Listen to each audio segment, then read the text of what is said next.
ప్రజల ఆశీర్వాదంతో గ్రామ అభివృద్ధి ధ్యేయంగా ముందుకు సాగుతున్నట్లు బోయినపల్లి సర్పంచ్ అభ్యర్థి నల్లా మోహన్ తెలిపారు. సిరిసిల్ల జిల్లా బోయినపల్లి గ్రామ సర్పంచ్ అభ్యర్థిగా గ్రామస్తులు, మహిళలు, కుల సంఘాల సభ్యులతో కలిసి ర్యాలీగా తరలివెళ్లి నల్లా మోహన్ నామినేషన్ వేశారు. ఈ సందర్భంగా ఆయన మాట్లాడుతూ గ్రామస్తుల సహకారంతో బోయినపల్లి గ్రామ సర్పంచ్ అభ్యర్థిగా ముందుకు వస్తున్నట్లు తెలిపారు. ఈ నెల 14వ తేదీన జరిగే ఎన్నికల్లో తనను గెలిపించి గ్రామ అభివృద్ధికి పాటుపడాలని కోరారు.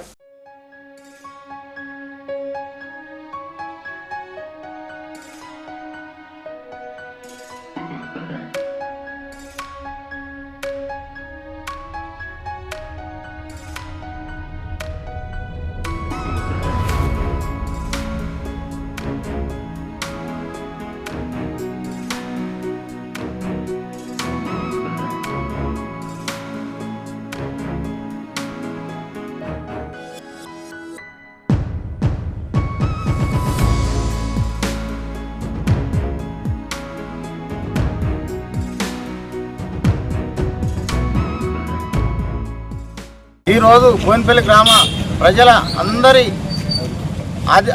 ఆదరించడంతో వాళ్ళ మద్దతుతో నేను బోయినపల్లి గ్రామ అభివృద్ధికి తోడ్పడతానని అందరికీ హామీ ఇస్తూ ఈరోజు బోయినపల్లి గ్రామ పంచాయతీలో నామినేషన్ దాఖలు చేస్తున్నాను.